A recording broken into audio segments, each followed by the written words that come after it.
안녕하세요. 저번 시간에는 백신의 예방 효과가 무엇인지에 대해 공부해 보았습니다. 이번 시간에는 나노코박스의 예방 효과에 대해 알아보겠습니다. 나노코박스의 예방 효과는 일반적인 코로나에 대해서는 90%이고 델타 변이에 대해서는 62.2%를 보였습니다.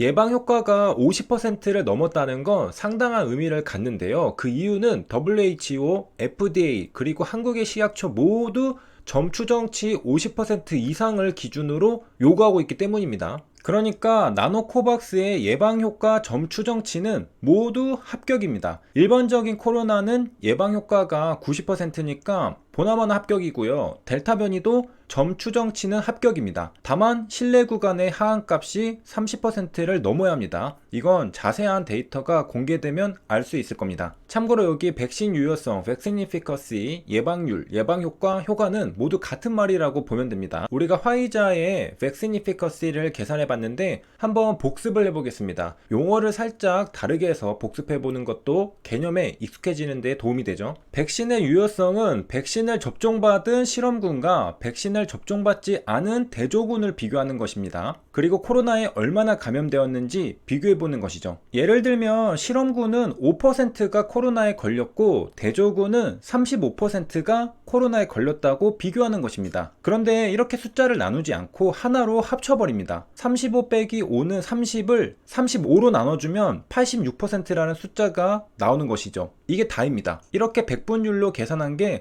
백신 유효성, Vaccine Efficacy인 것이죠. 그런데 이렇게 영어가 길게 등장하고 공식이 등장하면 어렵게 느껴지는 것일 뿐입니다. 그러니까 실험군은 5%, 대조군은 35%로 따로 분리해서 보는 게 아니라 하나로 합치기 위한 작업이 아래의 공식일 뿐인 것이죠.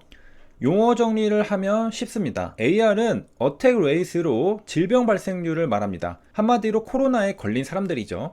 자, 그런데 우리가 그 전에 그룹을 나눴죠. 실험군과 대조군을 나눴습니다. 그 각각이 여기 있는 ARU와 ARV입니다. ARV의 V는 Vaccinated이라고 해서 백신 접종군이 실험군입니다. 그리고 ARU의 U는 Unvaccinated이라고 해서 백신 비접종군인 대조군입니다. 그러니까 ARV는 백신 접종하고 코로나에 걸린 비율, ARU는 백신 비접종하고 코로나에 걸린 비율입니다. 앞서 예시를 들었던 걸 대입해보면 ARV는 5%이고 ARU는 35%인 겁니다. 이제 이 숫자를 합치면 끝이죠. 35 빼기 5는 30이 나오고 30을 35로 나누면 86%가 나옵니다. 굉장히 간단하죠. 이렇게 계산해서 나온 게 우리가 그동안 보던 백신의 예방효과 90%, 95% 드립니다. 좀 더 수식을 뜯어보면요. 분모로 나눠주는 걸 ARU, 백신 비접종군으로 했습니다. 왜 ARV 백신 접종군이 아니라 ARU 백신 비접종군으로 했을까요? 일단 계산해본 예시를 봐도 ARV 백신 비접종군으로 하면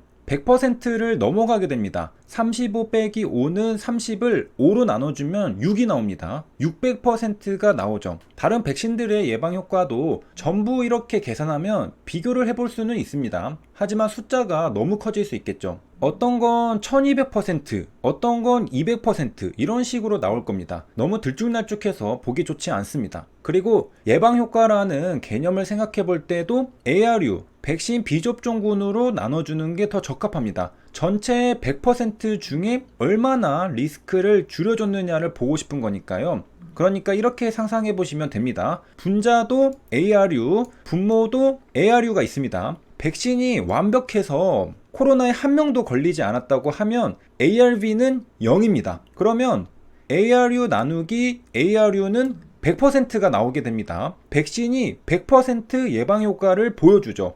완벽한 백신입니다. 거기서부터 시작해서 조금씩 빈틈이 생기고 코로나를 막지 못해서 ARV 백신 접종자에서 감염자가 생기면 이 ARV의 값이 조금씩 커집니다. 1%, 2%, 3%씩 커지는 것이죠. 그러면 전체 예방 효과도 100%에서 조금씩 깎여서 99%, 98%, 97% 이렇게 내려오게 되는 것입니다. 그렇게 100%에서 조금씩 깎여 내려와서 화이자로 예를 들면 95%까지 내려온 것이죠.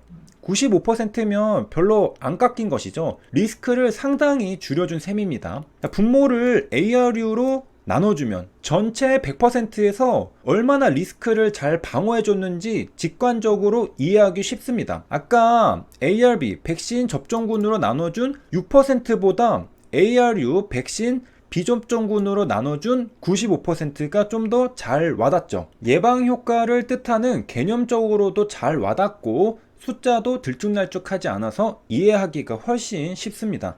그리고 분자도 좀 더 들여다보면 ARU 비접종군에서 ARB 접종군을 빼주는 것도 이해할 수 있습니다. 아무래도 코로나 감염자는 ARU 비접종군에서 더 크겠죠. 그러니까 ARU-ARB를 하면 양수가 나와서 보기 깔끔합니다. 만약에 반대로 빼줬다면 마이너스가 나와서 보기 불편했을 겁니다. 그리고 전체 100%에서 조금씩 깎아 내려가는 관점에서 바라볼 때도 ARU 나누기 ARU는 100%에서 분자 ARB를 빼주는 게 맞죠. 이렇게 해서 이번 시간에는 백신의 유효성을 계산하는 방법에 대해 복습해 보았습니다. 이렇게 계산해서 나온 나노코박스의 예방 효과가 바로 90%와 62.2%였던 겁니다. 일반적인 코로나 예방 효과 90%는 안 봐도 합격선이라는 걸 알 수 있고요. 델타 변이는 62.2%인데 한국을 비롯해 WHO, FDA에서도 기준치를 50% 이상으로 잡고 있으니 62.2%는 합격선입니다. 점 추정치는 50%를 넘은 62.2%니까 합격이죠.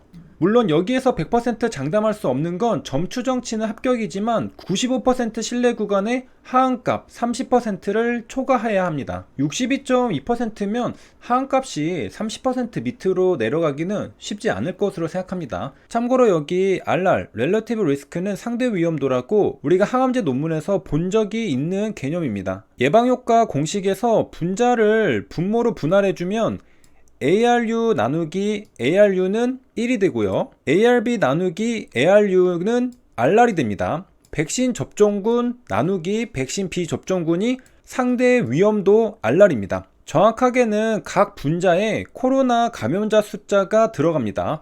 앞에서도 제가 여러분이 좀 더 이해하기 쉬우시라고 백신 접종군이라고 했지만 정확하게 말하면 백신 접종자 가운데 코로나에 감염된 사람의 비율입니다. 상대 위험도 RR이 무엇인지 좀 더 살펴보기 위해 표를 보면요.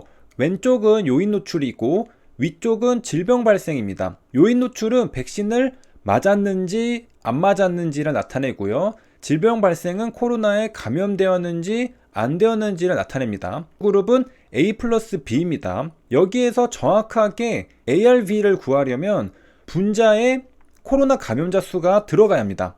바로 질병 발생 A죠. 그러니까 ARV는 A 나누기 A 플러스 B인 겁니다. 마찬가지로 요인 노출 아니오는 백신 비접종자입니다. C 플러스 D죠. ARU를 구하면 이 둘 중에 역시 코로나에 감염된 사람의 숫자가 들어가야 하죠. C죠. 그래서 ARU는 C 나누기 C 플러스 D입니다. 아까 RR은 ARV 나누기 ARU였죠. 그래서 이런 공식이 나오는 겁니다.